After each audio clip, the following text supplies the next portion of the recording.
When German soldiers first encountered American forces in North Africa in late 1942, they carried with them a set of firm assumptions about how Americans fought: slow to maneuver, inexperienced under fire, overly dependent on artillery, and fundamentally conventional in every sense. German intelligence reports compiled after Kasserine and Terburba reinforced this belief, portraying U.S. infantry as brave but clumsy, aggressive but unrefined, a force that relied on material abundance rather than specialized skill. Many Wehrmacht units entered the Tunisian campaign expecting to face green troops who would fight predictably, by day, on roads, in line formations, and rarely without heavy support. What they did not expect was the sudden appearance of small groups of shock troops who moved with the speed of commandos, struck without warning, and disappeared before German units could react. These were Darby's Rangers, men who did not fight according to any pattern the Germans associated with Americans.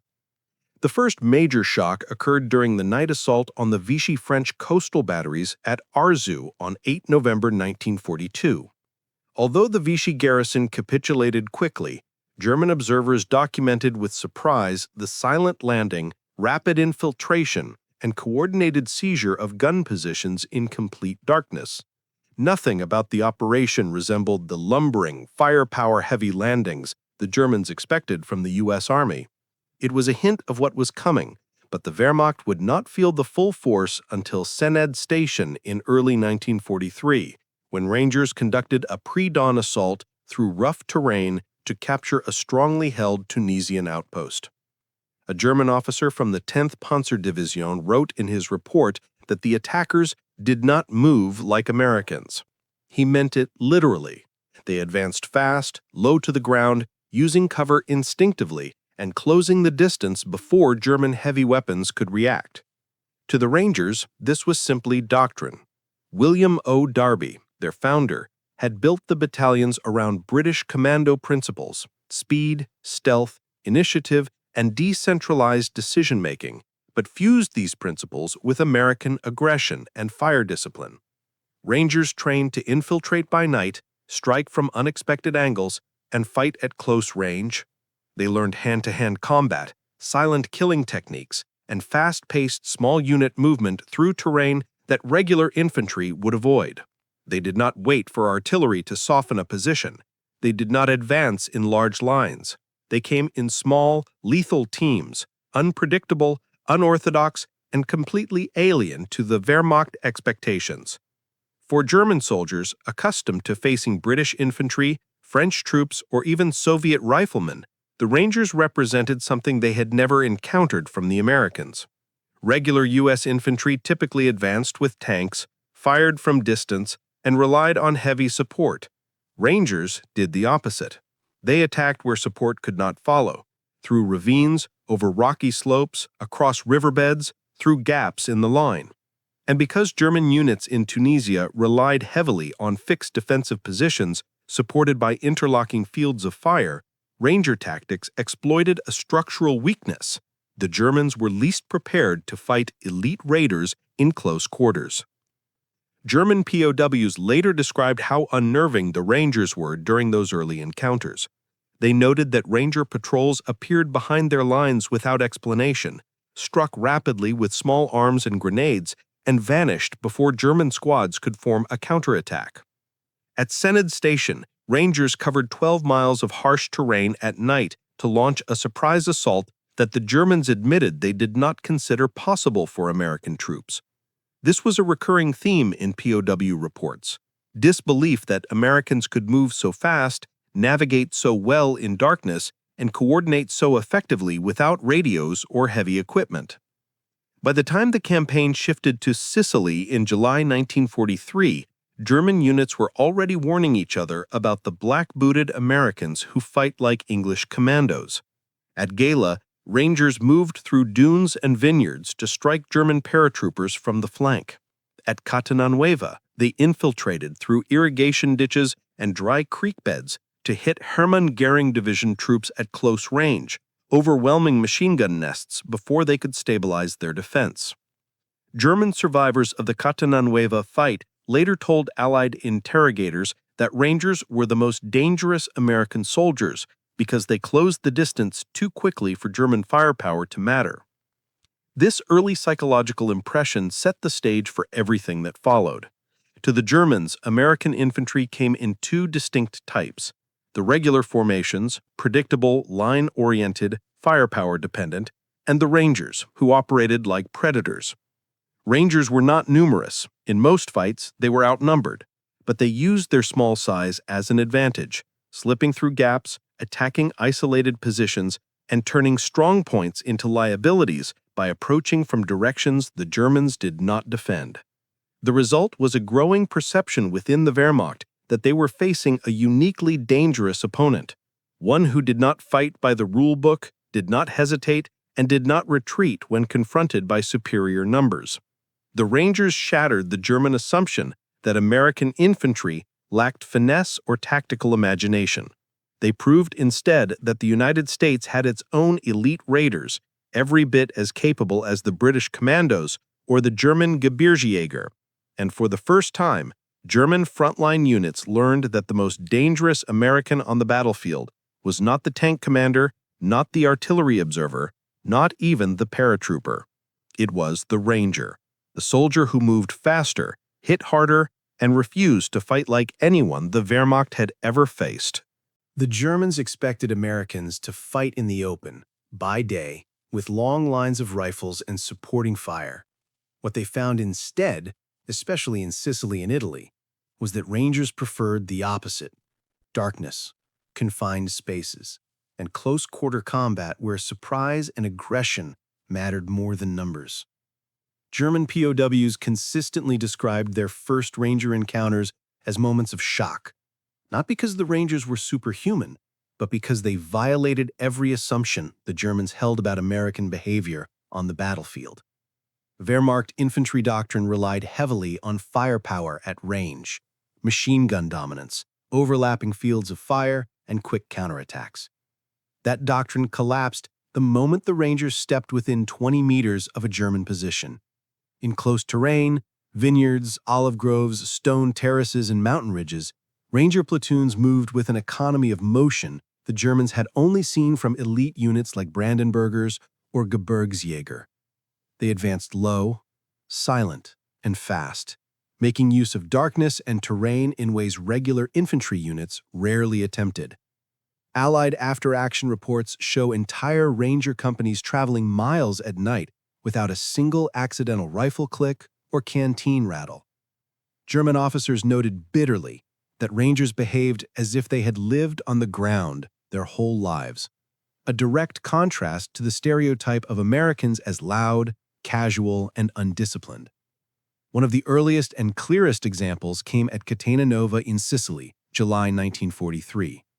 Hermann Goering Division troops dug into stone farmhouses and dry riverbeds expected a frontal assault supported by tanks. Instead, Rangers infiltrated by darkness, moving along irrigation ditches and crossing enemy lines in small, four-man fire teams. They used hand signals, knife kills, and rapid bounding movement to clear out German outposts before the main assault. When the Germans finally realized they were under attack, Rangers were already inside their perimeter. German POWs later explained that nothing unnerved them more than hearing enemies breathing before they heard enemies firing. In the chaos of that night, machine gun crews were overwhelmed before they could pivot their guns, mortar teams were eliminated before they could uncap their tubes, and communication lines were cut so thoroughly that battalion headquarters thought they were being attacked by multiple Allied battalions instead of a few hundred Rangers. Close-quarters fighting was the Rangers' natural environment. They were trained specifically for it at Achnacarry under British commando instructors, bayonet drills, knife fighting, garret techniques, and room-by-room clearing long before such training became standard in the U.S. Army. They approached bunkers from blind angles, advanced in broken terrain, and used grenades with lethal efficiency in confined spaces. German accounts from Sicily and Italy frequently mention the same terrifying detail. Rangers did not fire warning shots. They closed in and killed with precision. Where regular infantry hesitated or waited for orders, Rangers pushed forward, exploiting the smallest moment of hesitation from the defenders. The Battle of Maiori Pass, on the Italian mainland, September 1943, reinforced that dread. Wehrmacht mountain troops holding the pass expected a slow American climb. Instead, Rangers scaled cliffs at night, emerging behind German positions before dawn. A German NCO from the 15th Panzer Grenadier Division said in interrogation that the assault was like being attacked by men who could see in the dark. Rangers were not ghosts. They simply moved with a discipline that allowed them to breach terrain the Germans believed impassable. The pattern repeated at Argentan, San Pietro, and countless smaller actions where Rangers spearheaded assaults, bypassed strong points, and struck where Germans felt safe. Rangers favored pincer infiltration, splitting platoons into small groups that wormed through edges of the battlefield, appearing simultaneously from multiple directions. The psychological effect was enormous. Machine gun teams who expected a frontal threat suddenly heard boots behind them. Snipers found themselves flanked. Mortar crews saw shadowy figures closing the distance before they could adjust fire. Ranger night raids became infamous. Units from the 29th Panzer Grenadier Division and 71th Infantry Division repeatedly reported being hit in the dark by shock troops who slipped past listening posts undetected. These raids cut telephone lines, wiped out outposts, destroyed ammo dumps, and dragged prisoners back through their own defensive belts. Wehrmacht doctrine relied on predictable American behavior. Rangers shattered that predictability every time they attacked. What frightened the Germans most was the mixture of intelligence, speed, and cold efficiency. Rangers didn't just charge, they gathered reconnaissance, mapped routes, synchronized watches, and executed their plans with a precision the Germans did not associate with American units. POWs noted that Rangers seemed to know the terrain better than the defenders did. In the rugged hills of Italy, where the Germans expected their mountain warfare training to give them an edge, they repeatedly found Rangers already occupying upper ridgelines or slipping through goat paths known only to locals. By late 1943, Rangers had earned a reputation among German units as the Americans who did not fight by the rules of the larger war. They didn't bombard before attacking. They didn't advance in straight lines. They didn't wait for sunrise. They came suddenly, violently, and close, forcing the Germans into a type of combat hand-to-hand, room-to-room, trench-to-trench that their doctrine did not emphasize and many of their troops dreaded.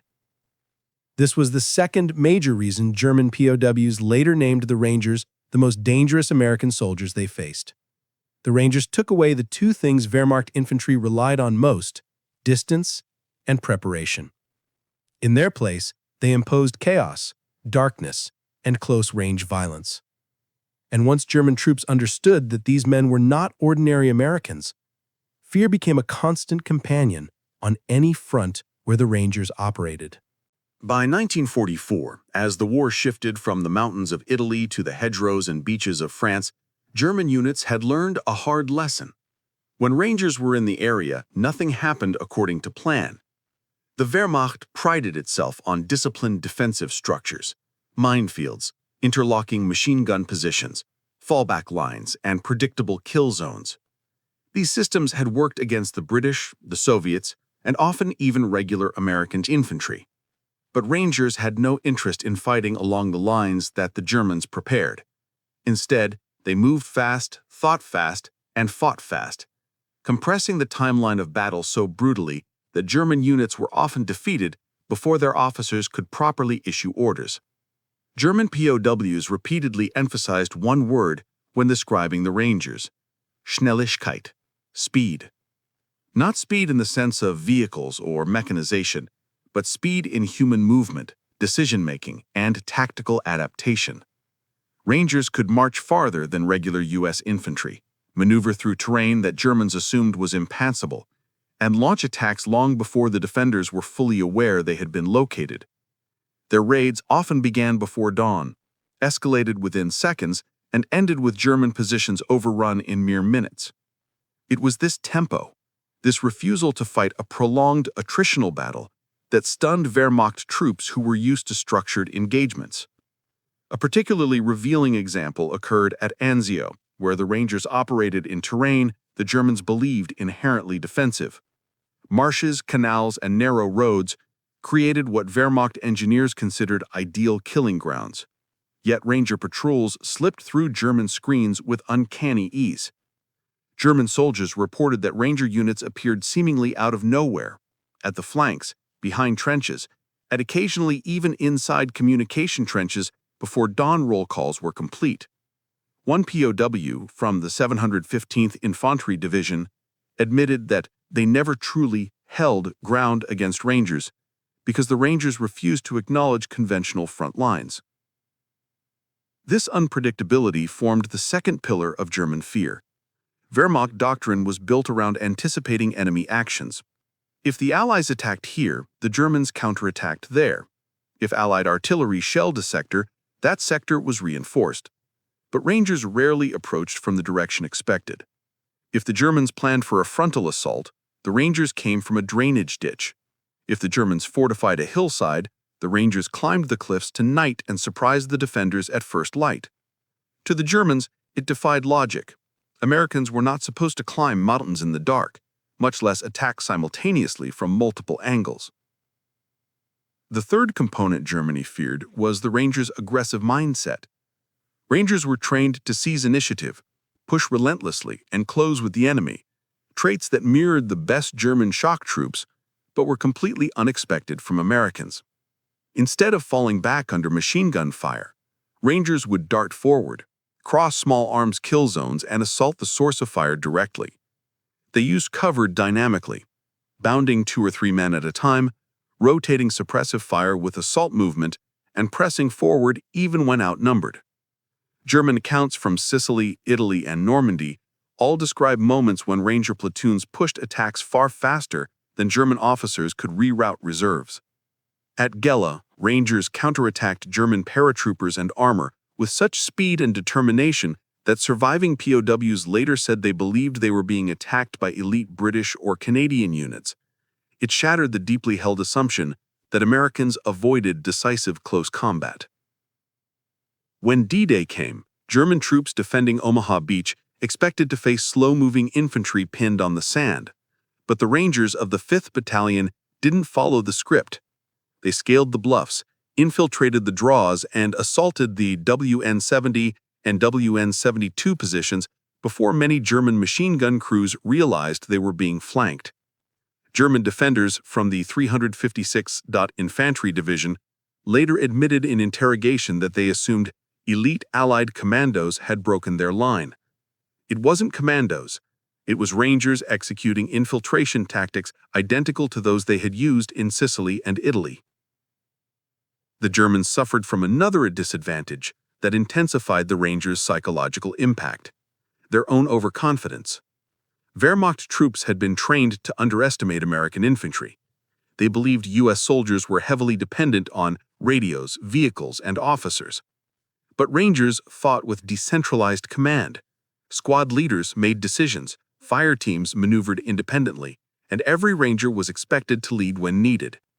German attempts to disrupt American command structures by targeting officers or cutting radio lines had almost no effect on Ranger operations. This decentralized decision-making made Rangers exceptionally difficult to predict. If a Ranger sergeant saw an opportunity, he exploited it immediately, without waiting for higher command. German officers, schooled in Auftrags tactic, but accustomed to fighting opponents who lacked initiative, were startled to encounter American troops who displayed the same aggressive autonomy they prized in their own best units. As POW interrogations from the 356th and 715th Infantry Divisions show, German soldiers became deeply uneasy whenever intelligence suggested Rangers were in their sector. Patrols stayed closer to main lines, outposts doubled their sentries, and even veteran NCOs hesitated to move at night when Rangers were known to operate nearby. This sense of unpredictability, the feeling that danger could emerge from any direction, wore down morale over time. By the Normandy campaign, German units had learned to quickly identify Ranger tactics. Sudden concentration of small arms fire, rapid flank movement, and infiltration along terrain that regular troops avoided. But recognition did not equal effective counteraction. The Rangers' combination of speed, aggression, and tactical imagination allowed them to dismantle German defensive logic at its foundation. German soldiers feared the Rangers not because they were supermen, but because they broke every rule the Germans relied on to stay alive. They moved before the Germans could prepare, attacked before the Germans could react, and disengaged before the Germans could strike back. To the Wehrmacht, they were not just elite troops. They were a force that turned the battlefield into a place where German experience no longer guaranteed survival. If speed and unpredictability made the Rangers dangerous, it was their refusal to break under pressure that eventually convinced many German officers they were facing the most formidable American infantry on the continent. The Wehrmacht entered the war carrying an assumption, validated many times against green U.S. units in Tunisia, that Americans would retreat when hit hard, reorganize behind artillery, and avoid prolonged close-quarters fighting. Regular U.S. divisions sometimes did exactly that, especially early in the war.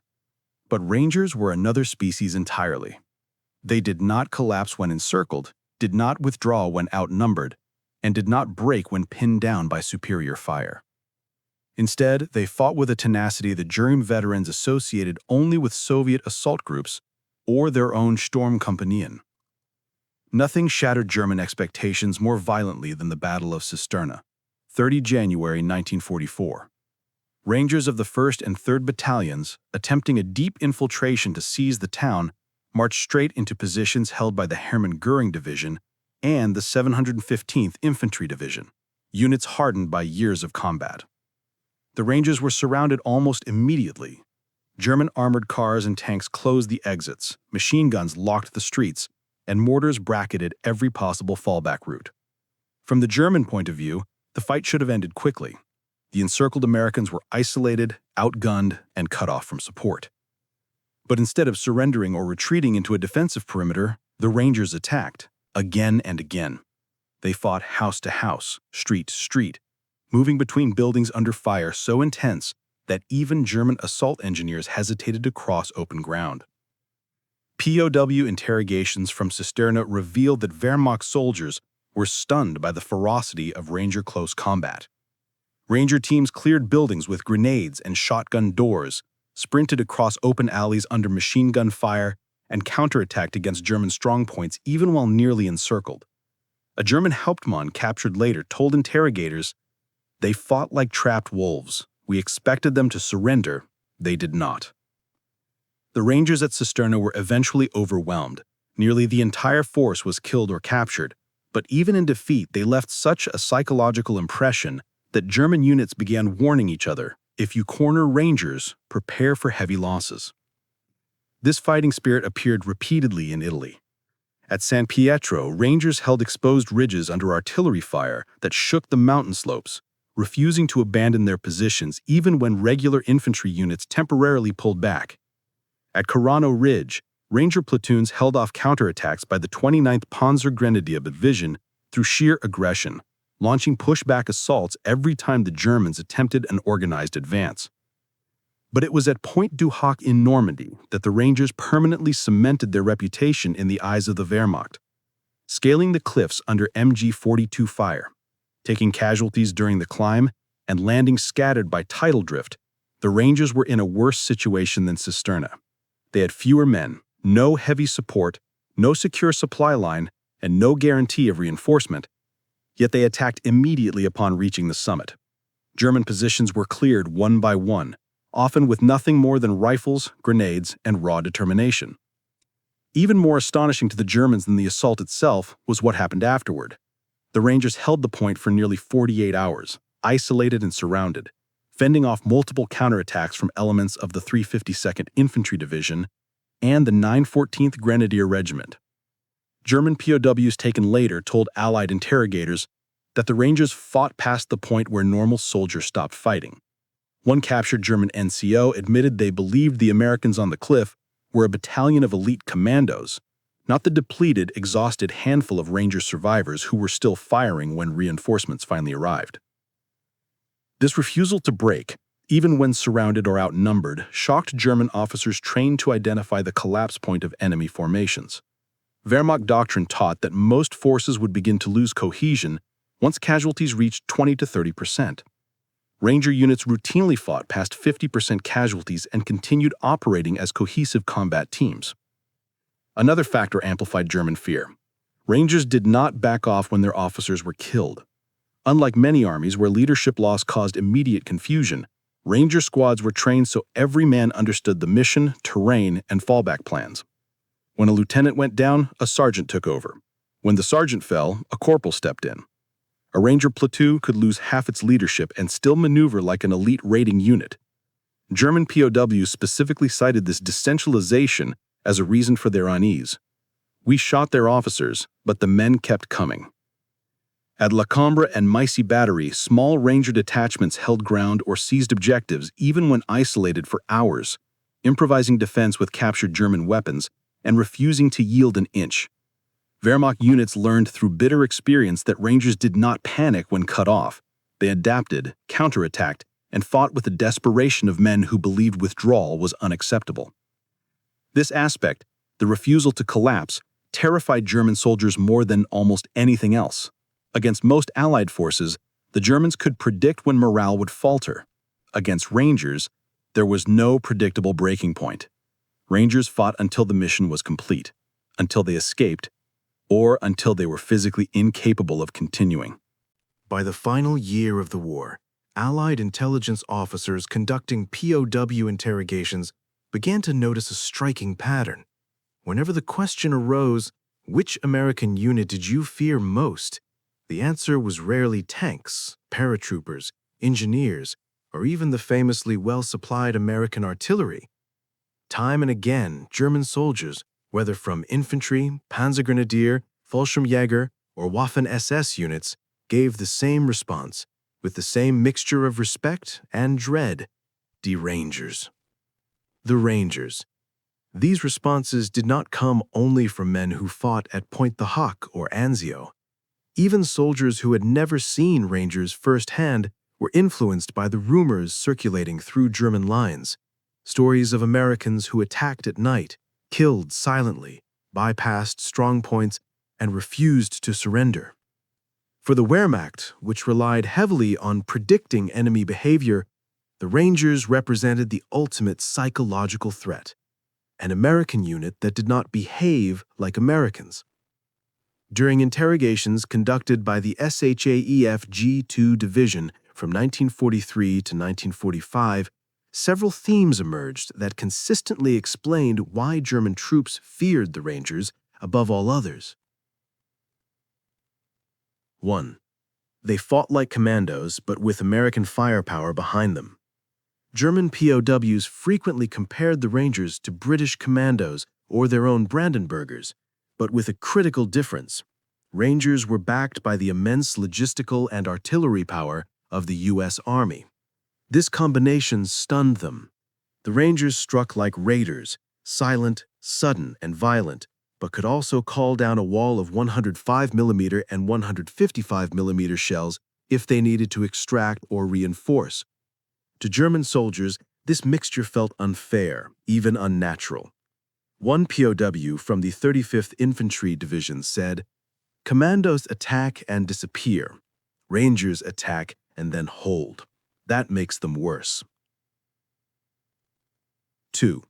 They inverted American weaknesses and Wehrmacht strengths. Throughout the war, German troops were taught that Americans depended on daylight, avoided close combat, were slow to react, and required constant officer leadership. Rangers broke every one of these rules. They preferred darkness. They thrived in close quarters. They reacted faster than German infantry, and they kept fighting even when leaders fell. This inversion created a profound psychological shock.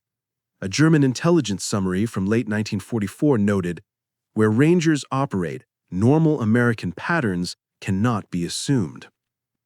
To the Wehrmacht, unpredictability was a far greater danger than mere firepower. 3. Their small units caused outsized damage. A recurring theme in POW statements was confusion about Ranger numbers.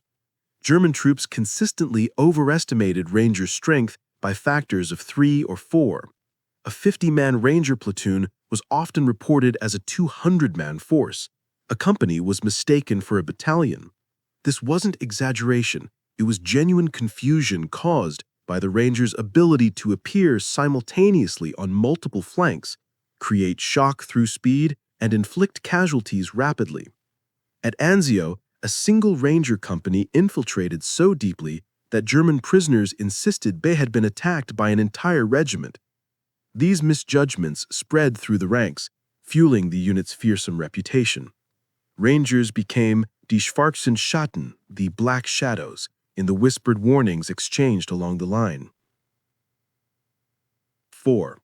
Their refusal to retreat broke German expectations of American troops. Wehrmacht doctrine relied on identifying the enemy collapse point, the moment when the opposing forces' cohesion disintegrated. Rangers had no predictable collapse point. They held at Point the Hawk despite being outnumbered 5-1. They fought to the last at Cisterna, making the Germans pay dearly for every street. They maintained offensive pressure at San Pietro and Carano Ridge even after taking heavy casualties. German POWs repeatedly commented on this. If a Ranger is alive, he is fighting. Against such determination, German units accustomed to forcing American retreats found themselves locked in brutal, grinding battles with opponents who neither surrendered nor withdrew. 5. Their reputations spread fear even where they weren't present. The psychological influence of the Rangers extended beyond the battlefield. By mid-1944, German intelligence bulletins warned frontline units about Ranger presence even when it was factually incorrect. In Normandy, several German battalions entrenched themselves more deeply after falsely believing Rangers were operating in their sector. At Anzio, patrols refused to advance at night based solely on the rumor that Rangers had been spotted in nearby farmhouses.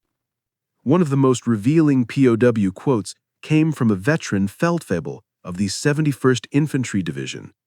"If you hear the Americans at night, it is regular troops. If you hear nothing at night, it is Rangers." Silence had become a warning sign. 5. Their reputations spread fear even where they weren't present. The psychological influence of the Rangers extended beyond the battlefield. By mid-1944, German intelligence bulletins warned frontline units about Ranger presence even when it was factually incorrect. In Normandy, several German battalions entrenched themselves more deeply after falsely believing Rangers were operating in their sector. At Anzio, patrols refused to advance at night based solely on the rumor that Rangers had been spotted in nearby farmhouses. One of the most revealing POW quotes came from a veteran Feldwebel of the 71st Infantry Division. "If you hear the Americans at night, it is regular troops. If you hear nothing at night, it is Rangers." Silence had become a warning sign. In the end, the reason German soldiers feared the Rangers more than any other American infantry unit was simple. Rangers removed the predictability that German survival depended on. They appeared from angles the Germans didn't expect, at times when Germans assumed Americans couldn't fight, with aggression Germans believed Americans wouldn't use, and with tenacity Germans thought Americans lacked. Combined with the U.S. Army's overwhelming firepower and logistical strength, this made the Rangers the worst possible opponent for the Wehrmacht infantry. Too fast to pin, too skilled to ambush, too aggressive to stop, too determined to break. Thus, when asked after the battles of Sicily, Italy, Normandy, and beyond who they feared the most, German soldiers, hardened veterans of the Eastern Front and Africa alike, gave the most unlikely answer. Not American tanks, not American paratroopers, not American artillery. They feared the Rangers.